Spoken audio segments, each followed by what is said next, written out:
The Great Hall of the Galactic Council stretched out like a metal canyon. Thousands of seats rose in circles around the central speaking area. Each seat held a different type of alien being. Some had scales. Others had crystals growing from their bodies. A few floated in special tanks filled with purple gas. The air hummed with translation devices working hard to turn hundreds of languages into something everyone could understand. Marcus Chen walked slowly to the center of the hall. His simple black suit looked plain next to the colorful robes and armor of the other speakers. He carried a small silver device in his hands. No guards walked with him. No fancy lights announced his arrival. He was just a human, and most of the galaxy still thought of humans as the new kids who had only joined the Council 50 years ago. The Saurian ambassador, Crix, stood up from his seat. His green scales caught the light as he spoke into his microphone. The Council recognizes Marcus Chen of Earth. He will present humanity's solution to the Quantum Gate project. Marcus nodded and placed his device on the speaking platform. A hologram appeared above it, showing a complex network of glowing lines and nodes. The image slowly rotated, revealing intricate details that made several alien scientists lean forward in their seats. "Council members," Marcus began, his voice calm and clear. "For 3 years we have all worked on this project. The Quantum Gate network would connect every world in our galaxy. Ships could travel from one side of space to the other in minutes instead of months." The hologram changed, showing the current design that the Council had been struggling with. Red warning symbols flashed at several connection points. The problem has always been power stability. When too many gates activate at once, the whole system crashes. Ships get lost in quantum space. Some never come back. Several aliens nodded. They had lost good people testing the early prototypes. Marcus touched his device again. The image changed to show a new design. The red warning symbols were gone. Instead, green lights pulsed steadily through the network. Earth scientists found the answer. Instead of fighting the quantum fluctuations, we work with them. Our gates adjust their power in real time, talking to each other constantly. When one gate needs more power, the others provide it.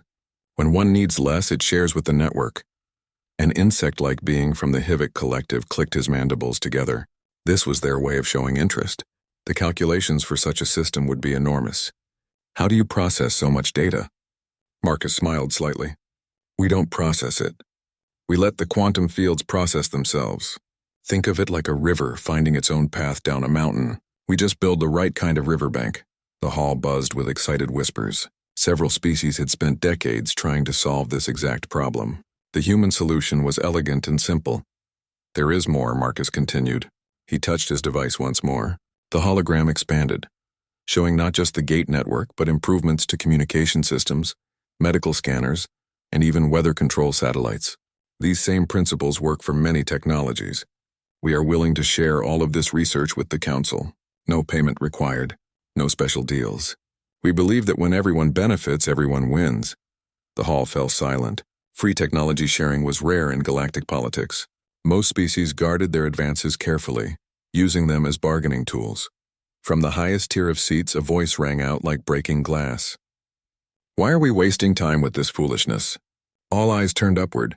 High Magistrate Zelthara rose from her crystal throne. She was ancient, even by the standards of her people. Her body was made of living purple crystal that had grown more complex over her 3,000 years of life. Light bent and twisted around her, creating rainbow patterns that hurt to look at directly. "These humans," she continued, her voice filled with disgust, "they think they can solve in decades what we have worked on for centuries. They are children playing with toys they do not understand." Marcus stood quietly, his hands clasped behind his back. He watched the magistrate with calm eyes. "Worse than children," Zelthara said, warming to her topic. "At least children have time to learn from their mistakes. These humans are nothing but mayflies. They live for what, 80 years? 100 if they are lucky? How can such brief creatures understand the true scope of galactic civilization?" Other council members shifted uncomfortably in their seats. The magistrate's people, the Vorthak, controlled much of the galaxy's current infrastructure. Their crystal cities had stood for millions of years. Their trade networks connected thousands of worlds, but even they had never solved the quantum gate problem. "I have ruled star systems since before this human's great-grandfather was born," Zelthara continued. "I have seen empires rise and fall while humans were still discovering fire. And now we are supposed to trust our most important project to these mortal mayflies?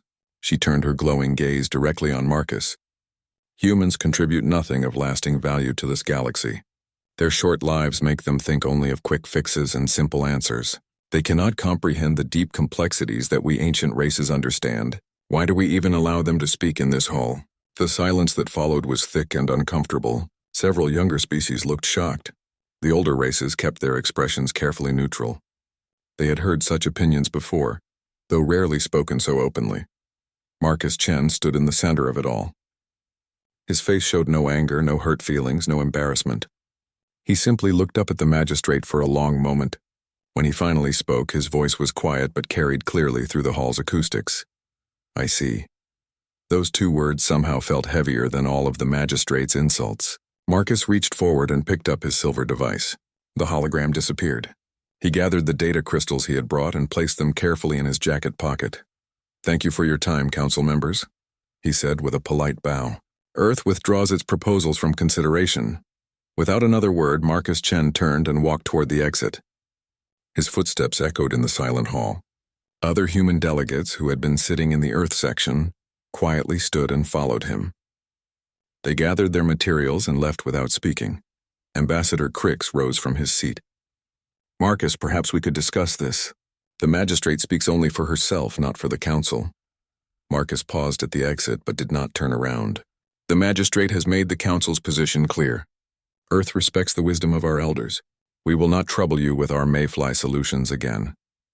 The great doors slid shut behind the humans with a soft hiss. High Magistrate Zelthera settled back into her crystal throne, looking pleased with herself. Finally, we can return to serious work. I suggest we continue with the Vorthak proposal for the quantum gates.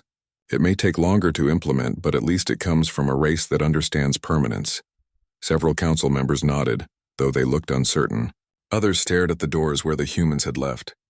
Ambassador Crix remained standing, his scaled brow furrowed with worry.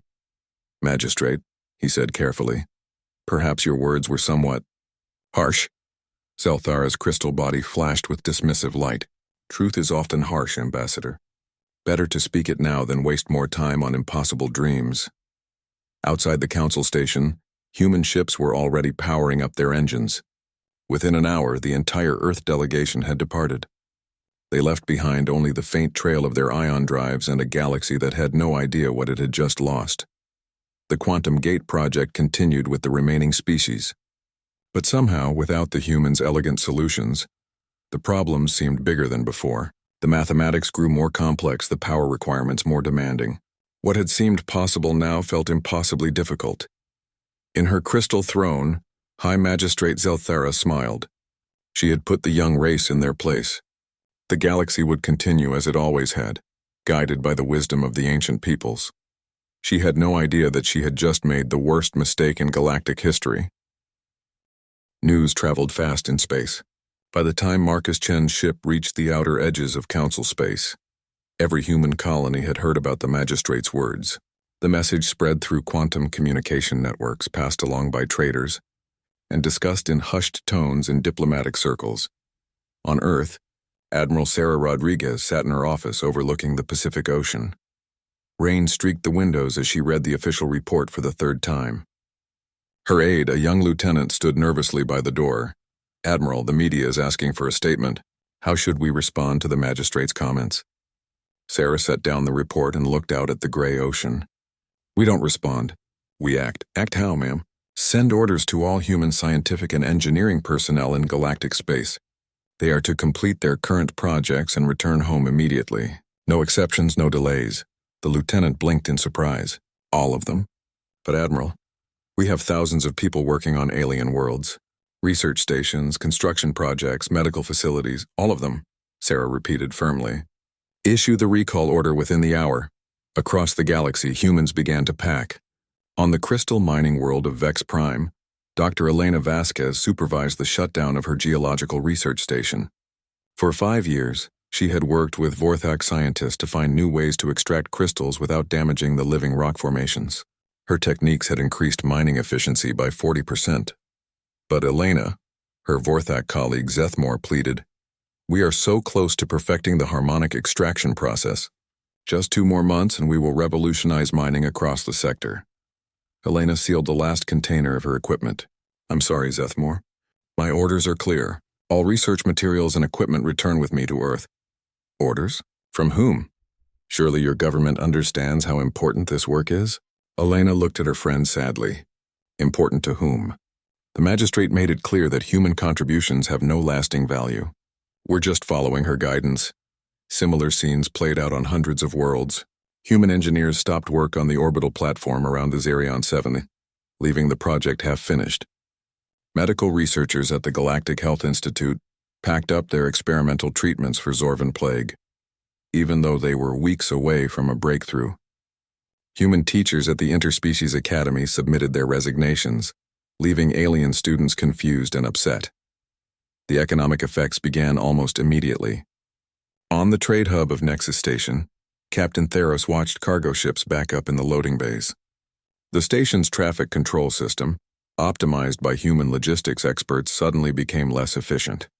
Ships that once loaded and departed in hours now waited days for clearance. What happened to the quick loading protocols? Theros asked the station manager, a purple-furred Zelani. The manager's ears drooped with frustration. The humans who designed the system left yesterday. They took all the control algorithms with them. We're back to the old manual scheduling system, Theros groaned. The old system was slow and often made mistakes. Can't you just ask them to send the programs back? We tried. Their government said all human-developed technologies are being withdrawn from galactic use. Something about not wanting to trouble us with their mayfly solutions. The withdrawal was thorough and systematic.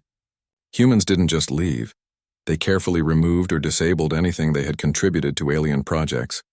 Space elevators built with human-designed carbon fiber began showing stress warnings as the maintenance protocols were withdrawn. Hospitals found that their advanced diagnostic equipment stopped working when human-written software was remotely deactivated. On the agricultural world of Terrace III, farmers watched their crop yields drop overnight. Human botanists had spent years developing rotation schedules that maximized soil health while tripling production. Without those schedules, the alien farmers didn't know when to plant or harvest different crops. Surely they can't take away knowledge, said Farmer Vexthy to his neighbor. The rotation schedules are just information. The humans shared that information freely for years, replied his neighbor sadly. But information without understanding is useless. None of us truly learned how their system worked. We just followed their instructions. The most shocking withdrawal came from the medical field. Dr. Yithimol, head of xenobiology at the Central Medical Institute, found her entire research department in chaos. Human researchers had been involved in 70% of their active projects. Not as leaders, but as essential team members who had provided crucial insights into cross-species biology. I don't understand, Dr. Yithimol said to her assistant. Dr. Kim was working on the neural interface project just yesterday. Now she's gone and all her research notes are encrypted. It's the same everywhere, Doctor. The humans activated some kind of security protocol before they left. All their research is locked down. Dr. Yithimol tried calling Earth directly, but received only a polite recorded message. The Terran Federation appreciates your inquiry. However, in accordance with galactic guidance regarding the limited value of human contributions, we have redirected our research efforts to internal projects. Thank you for your understanding. The message was respectful, even friendly, but it was also final. Meanwhile, the Galactic Council struggled to understand what was happening. Ambassador Crix called emergency meetings, trying to convince other species that the human withdrawal was a serious problem. Most of the older races dismissed his concerns. They'll be back, said Counselor Vexthrin of the Hegemony. Humans need galactic trade more than we need them. This is just a tantrum.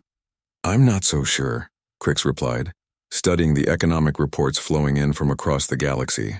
The withdrawal is too organized, too complete. This isn't anger, it's policy. High Magistrate Zelthera remained unmoved by the growing concerns. When other council members suggested reaching out to Earth with a formal apology, she refused. We will not beg forgiveness for speaking truth. Let the humans sulk in their corner of space. The galaxy survived for millions of years before they arrived. We will survive without them. But privately, some of her own advisors were beginning to worry. The Vorthak Empire's trade networks were experiencing delays and inefficiencies they hadn't seen in decades. Human-improved systems throughout their territory were gradually failing as maintenance protocols expired. On Earth, Marcus Chen stood in his garden, tending to tomato plants. The irony wasn't lost on him.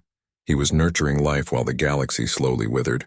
His wife found him there as the sun set over their home in California. "The president wants to meet with you tomorrow," she said gently.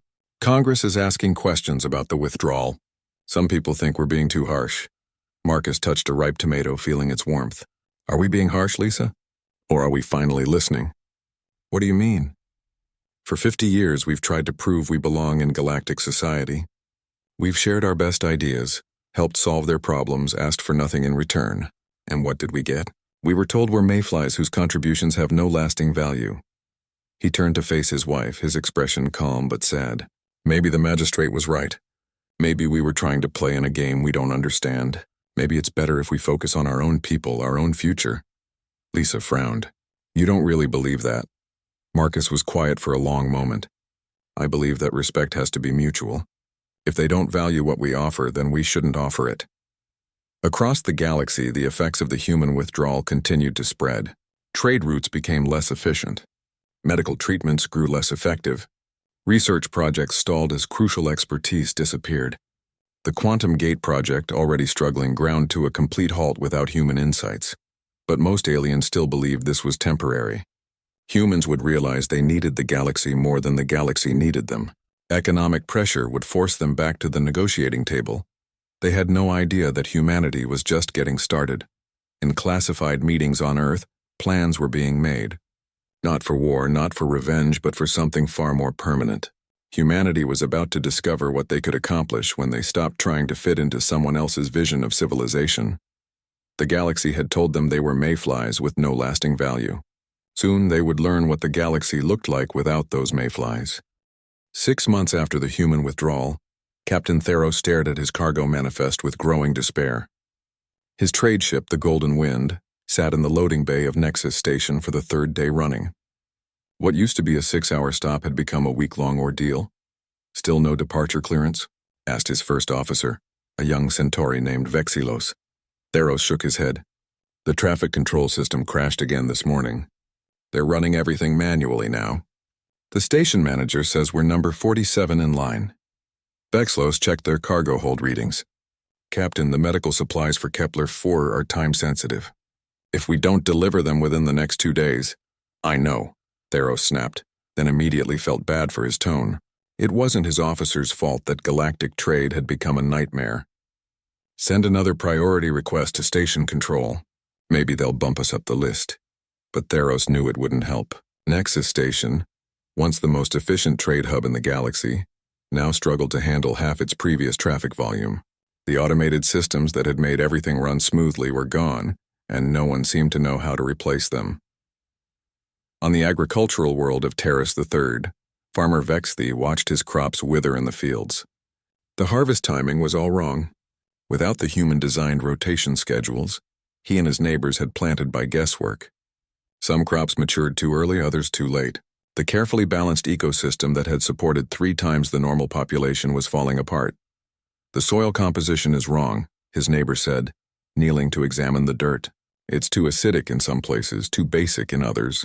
The human system kept it balanced, but we never learned how."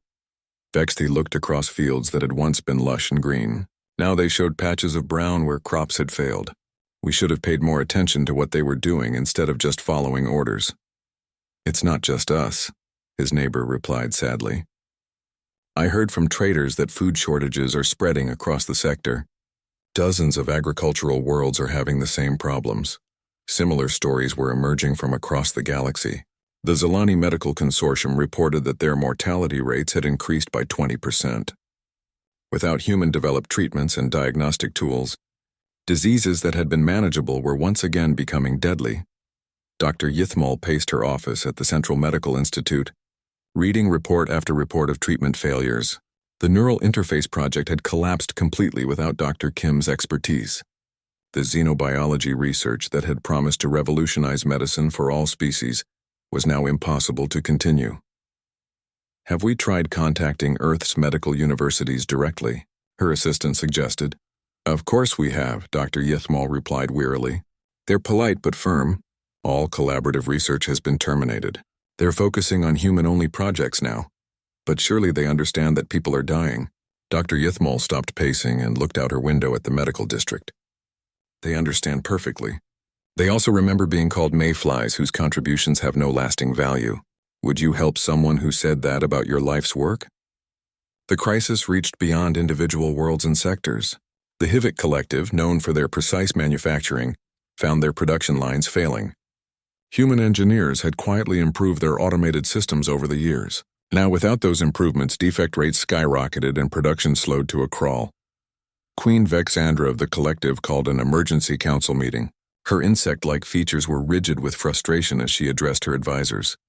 Our manufacturing output has dropped by 40%. Our trade agreements are failing because we can't meet delivery deadlines. How did we become so dependent on human modifications? Her chief engineer, a veteran with 50 years of experience, clicked his mandibles nervously. Your Majesty, the humans never demanded credit for their improvements. They integrated their changes so smoothly into our existing systems that we didn't realize how extensive they were. Are you telling me that our most advanced manufacturing processes were designed by the species that the magistrate called primitive mayflies? The engineer's silence was answer enough. Meanwhile, the Quantum Gate project had become a galactic embarrassment. Without human insights, every attempt to solve the power stability problem failed. The Vorthak Empire's best scientists worked around the clock, but their traditional approach of brute force engineering couldn't replicate the elegant solutions the humans had offered. Project Director Zethkol stood before a holographic display showing the latest test results. Another failure. Another expensive prototype destroyed. Another team of researchers scratching their heads in confusion. Perhaps we should reconsider the human proposals, suggested his deputy. Zethkol's crystal body flashed with embarrassed colors. The humans withdrew all their technical data when they left. We have only fragments of their original presentation. Then why don't we ask them to return? High Magistrate Zelthara has forbidden any official contact with Earth. She maintains that accepting help from humans would show weakness. The deputy looked at the wreckage of their latest prototype. More weakness than this? The political situation was becoming unstable as well. Younger species that had worked closely with humans began questioning the Council's decisions. The Draconi Republic formally protested the treatment of the human delegation. 3 minor species threatened to leave the Council, entirely if the situation wasn't resolved. Ambassador Crix found himself in the uncomfortable position of trying to hold the alliance together while the older powers refused to admit their mistake. He spent his days mediating disputes between species that blamed each other for the growing crisis. The humans were right, he told his aide privately. Their withdrawal isn't about hurt feelings. They're making a point about respect and value. His aide, a young Saurian, looked confused. But surely they'll come back if we offer them enough compensation. Crick shook his head. You don't understand humans. This isn't about money or trade rights. The magistrate insulted their fundamental worth as a species. How do you compensate for that? The economic data continued to worsen. Trade volumes were down 30% across the galaxy. Medical crises were emerging on dozens of worlds. Agricultural production was failing on entire planets. Infrastructure that had worked flawlessly for years was breaking down as human-improved systems reached their maintenance limits. On the industrial world of Forge Prime, factory managers watched helplessly as their automated production lines seized up. Human technicians had gradually upgraded the systems over the years, but they had never shared the technical documentation. Now when something broke, there was no one who understood how to fix it. We're reverting to technologies from 50 years ago, the plant manager told his board of directors. Our efficiency is dropping daily and I don't know how to stop it. Can't we reverse engineer the human improvements? Asked one director. We tried. Their modifications are so integrated with our original systems that removing them would require rebuilding everything from scratch. That would take years and cost more than our entire annual budget. Similar conversations were happening in boardrooms across the galaxy. Species were discovering that their economies had become quietly dependent on human innovations. The humans had never demanded recognition or special treatment. They had simply made everything work better, and now that they were gone, the galaxy was learning what better actually meant. High Magistrate Zelthara remained defiant even as reports of the crisis flooded her crystal palace. Her advisors begged her to reconsider, to reach out to Earth with an apology, to find some way to restore the relationship. "We will not beg," she declared, her crystal body flashing with angry light. "The galaxy's problems are temporary. We will adapt and overcome as we have for millions of years." But privately, even she was beginning to worry. The Vorthak Empire's own territory was experiencing the same problems as everyone else. Her people were asking hard questions about why their perfect society suddenly seemed so fragile.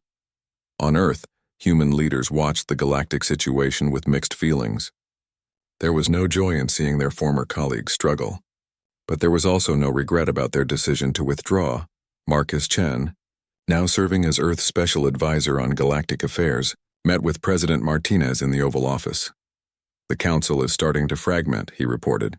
"Younger species want us to return.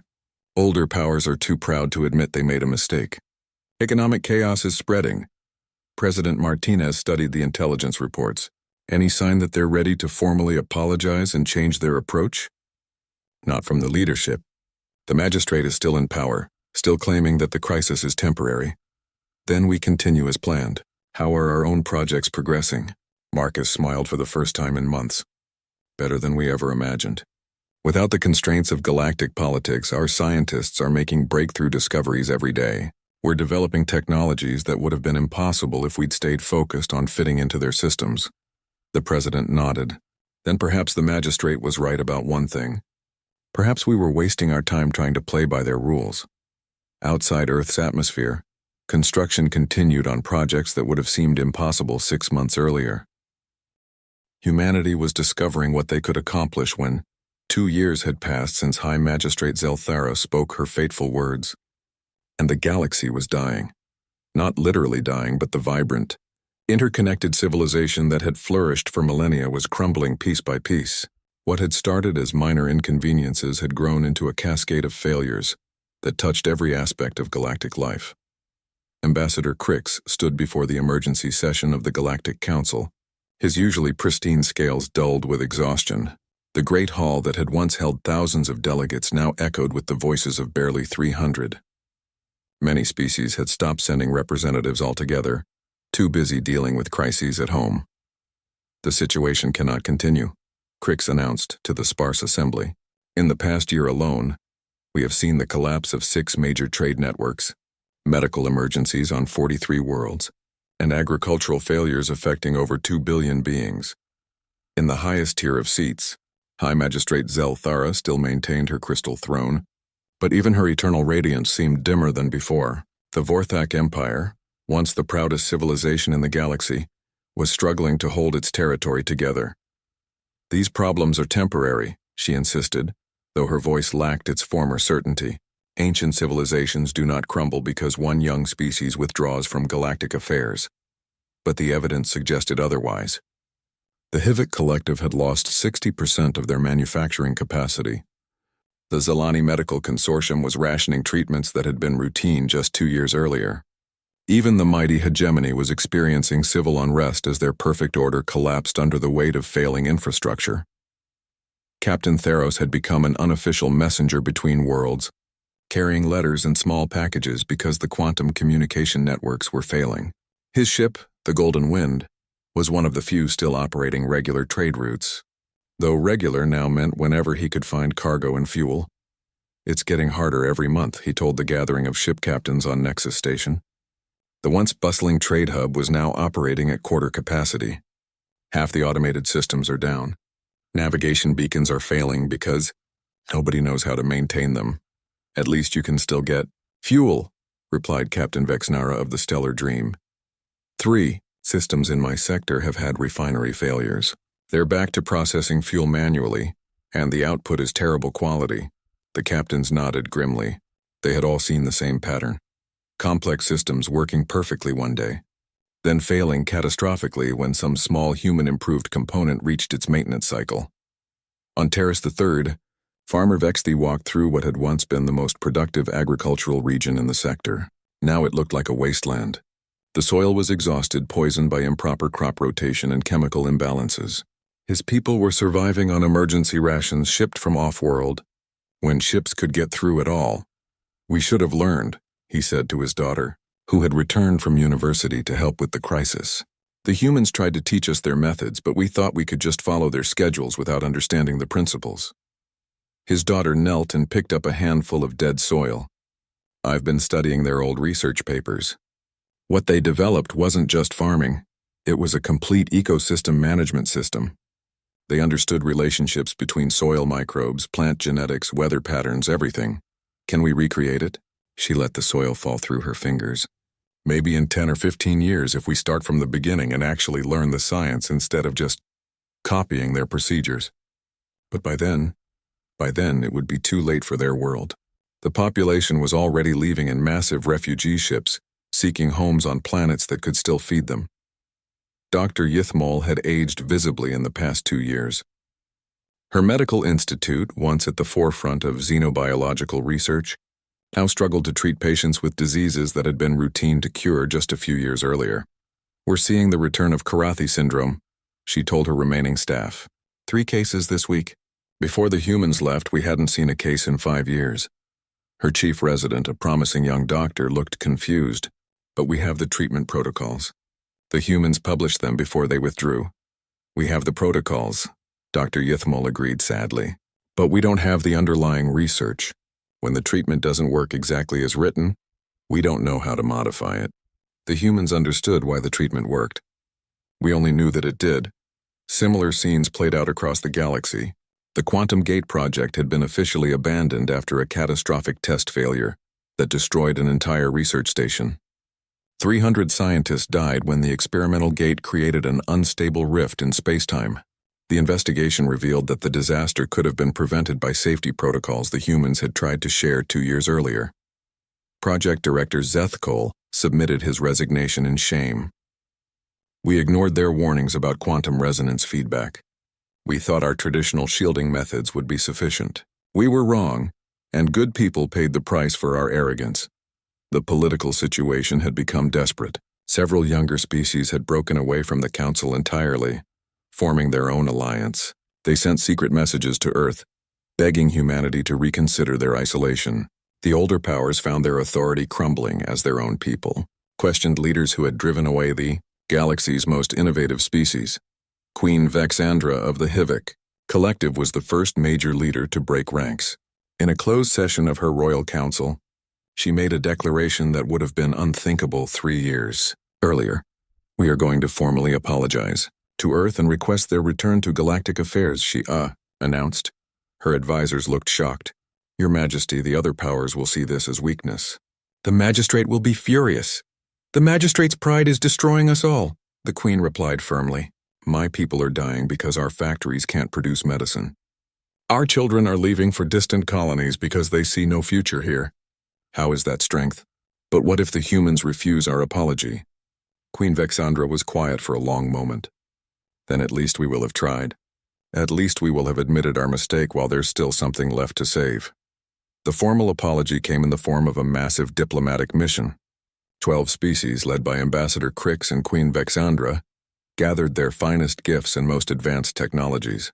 They loaded cargo ships with rare metals, ancient artifacts, and scientific equipment worth more than most planets' entire gross domestic product. The fleet of 20 ships made the journey to Earth's solar system, only to find their way blocked by a simple automated beacon. Attention visiting vessels. The beacon transmitted in perfect galactic standard. Earth appreciates your visit but is not currently accepting diplomatic missions. Please transmit your business to this relay and await response. Ambassador Crix activated his personal communication system, speaking directly to the beacon. This is Ambassador Crix of the Galactic Council, accompanied by representatives of 12 species. We carry formal apologies and requests for renewed diplomatic relations. The response came back within an hour, but it wasn't what they expected. Instead of a government official, the holographic image showed Marcus Chen. He looked older, his hair grayer than before, but his eyes were calm and clear. Ambassador Crix, Marcus said with a polite nod. I remember you as one of the more reasonable voices in the council. I'm sorry you've had to travel so far. Marcus, please. Our worlds are in crisis. We need human expertise to prevent complete collapse. We're prepared to offer substantial compensation, technology exchanges, even territorial concessions. Marcus listened patiently to the long list of offers. When Crix finished, there was a moment of silence before Marcus responded. I appreciate the apology, Ambassador. I truly do, and I'm sorry to hear about the difficulties you're facing, but Earth's position hasn't changed.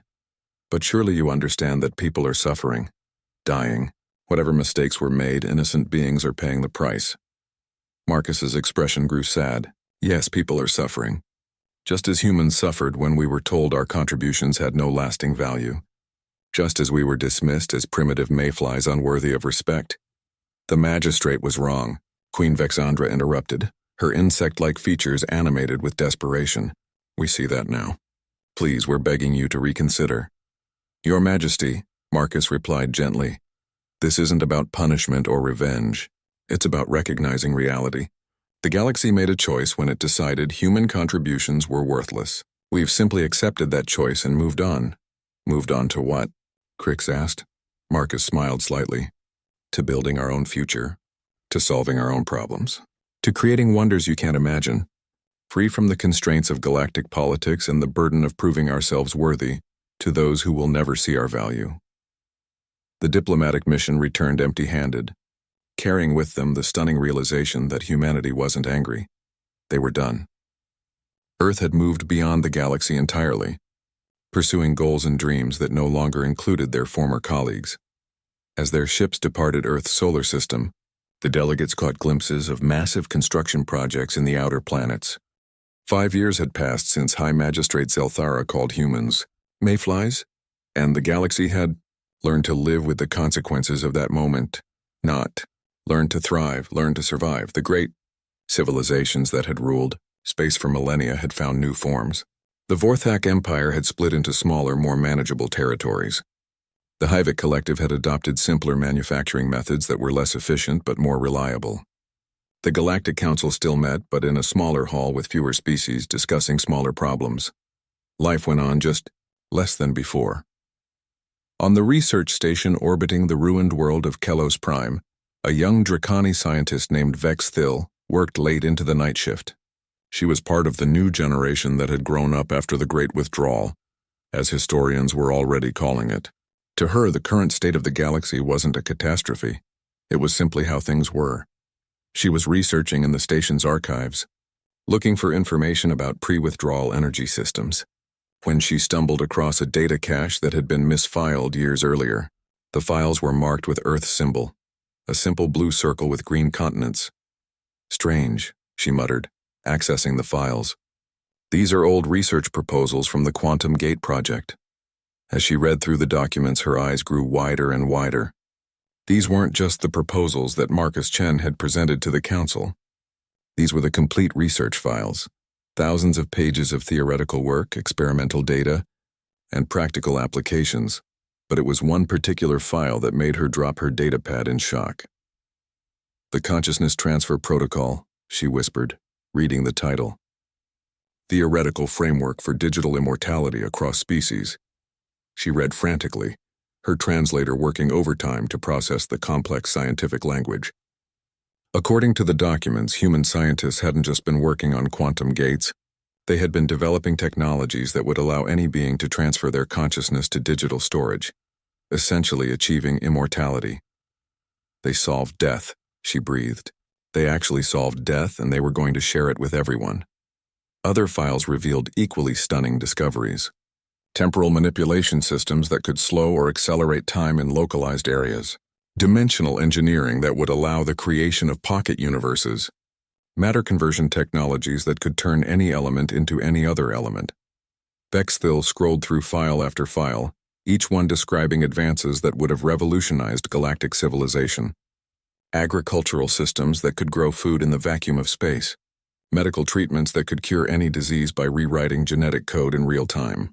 Transportation networks that would make the quantum gates look like horse-drawn carriages. At the bottom of the collection, she found a video file. With trembling fingers, she activated it. Marcus Chen appeared on the screen, but he looked younger. This recording was from 6 years ago, before the incident at the council. He was sitting in what looked like a laboratory surrounded by complex equipment. "This is a preliminary report on Project Renaissance," he said to the camera. "Our goal has been to develop technologies that would elevate all galactic species to a new level of existence. We believe that with these innovations, every being in the galaxy could live forever, create freely, and explore possibilities that current limitations make impossible." The video continued with Marcus outlining humanity's grand vision. They had wanted to give every species in the galaxy the power of gods, not to rule over them but to lift them up. Death would become optional. Scarcity would be eliminated. The physical laws that constrained civilization could be transcended. "We plan to present these technologies gradually over the next decade," Marcus continued, "starting with simpler applications like the quantum gates, then moving to more advanced systems as galactic society adapts. Our goal is not to create dependence but to share knowledge that will benefit all thinking beings." The video ended with Marcus smiling directly at the camera. "We're going to offer them the stars," he said. "Not as rulers, but as equals." Vexthil sat in stunned silence for several minutes. Then she activated her communication system and sent the files to every major research institution in the galaxy. The response was immediate and devastating. Within hours, scientists across the galaxy were poring over the human research files. The mathematical proofs were solid. The experimental data was convincing. Everything suggested that humans had been perhaps months away from offering technologies that would have transformed every aspect of existence. Dr. Yithmol, now elderly and nearing retirement, reviewed the consciousness transfer protocols with tears streaming down her face. "We could have saved everyone," she whispered. "Every patient I've lost, every friend who died of old age, every child taken by disease. We could have saved them all." On Terrace III, the descendants of Farmer Vexthi studied the agricultural files that described farming methods beyond their wildest dreams. The humans hadn't just developed better crop rotations, they had designed systems that could terraform entire worlds in years instead of centuries. "They were going to help us rebuild paradise," one researcher said. "Not just our world, but any world. Desert planets could become gardens. Frozen wastes could become tropical paradises. They could have made the entire galaxy bloom." The political ramifications were immediate. Riots broke out on several worlds as populations learned what their leaders had thrown away. The remaining members of the Galactic Council faced furious citizens demanding explanations for the greatest mistake in galactic history. High Magistrate Zelthara, now ancient even by her people's standards, faced a tribunal of her own advisors. Her crystal body had grown dim and cracked, reflecting the state of her empire. "Did you know?" they demanded. "When you insulted the humans, did you know what they were offering?" "No," she whispered, her voice barely audible. "We thought they were just talented engineers. We had no idea they were offering immortality itself." "Then you destroyed us all with your ignorance," one advisor said harshly. "Your pride cost every being in the galaxy their chance at godhood." Meanwhile, long-range telescopes began detecting signs of human activity in distant star systems. The signatures were unlike anything in known science, energy readings that suggested technologies far beyond galactic understanding. Entire solar systems were being modified, though for what purpose remained unclear. A brave few tried to make contact, sending messages toward human space. The responses when they came were polite but distant. "We appreciate your interest," the standard reply read. "However, humanity is focused on internal development at this time. We wish you well in your endeavors." Some of the more desperate species attempted to send ships toward human territory, hoping to make direct contact. These vessels reported the same thing. Their ship's instruments would suddenly fail when they approached human space, forcing them to turn back. Not damaged, just gently but firmly redirected. It was clear that humanity had developed defensive technologies that made their space effectively unreachable. They had withdrawn not just politically but physically, creating a barrier that couldn't be crossed without their permission. In a small apartment on Nexus Station, an elderly Saurian named Crix, the former ambassador was now just another refugee, wrote letters that he knew would never be answered. "Dear Marcus," he wrote for the 100th time. "I know you won't respond to this, but I need to say it. We understand now what we lost. Not just your technologies, but your friendship, your willingness to share, your dream of lifting us all up together." He paused, staring out at the stars through his small window. "I'm old now, and I'll die soon. But I wanted you to know that some of us learned from our mistake. The young ones especially, they're different now. More humble, more willing to listen. Maybe that's worth something. He sealed the message and added it to the pile with all the others. Messages of regret, of understanding, of desperate hope that someday, somehow, the bridge could be rebuilt, but deep down, he knew better. Far beyond the reach of galactic civilization, in star systems that didn't appear on any map, humanity had built something unprecedented. Cities that floated in space without visible support, worlds that had been reshaped from the ground up, technologies that seemed to operate by rules unknown to physics. Marcus Chen, now much older but still vital thanks to treatments that had extended his lifespan indefinitely, stood on an observation deck overlooking a garden that existed in the vacuum of space. Children played among flowers that grew without soil or air, their laughter carried by fields that transmitted sound through dimensions folded around them. "Admiral Rodriguez is here to see you," his assistant informed him. Sarah Rodriguez entered, her hair now silver but her bearing still strong. "The long-range sensors are picking up more refugee ships at the edge of our space. Another colony ship from the hegemony. Looks like their population is abandoning their homeworld entirely." Marcus nodded sadly. "How many does that make this year?" 47 ships. Nearly 2 million beings fleeing the collapse. Are they requesting asylum? No, they know our policy. They're just hoping, I think. Hoping we'll change our minds." Marcus looked out at the impossible garden, watching human children play with toys that defied gravity and logic.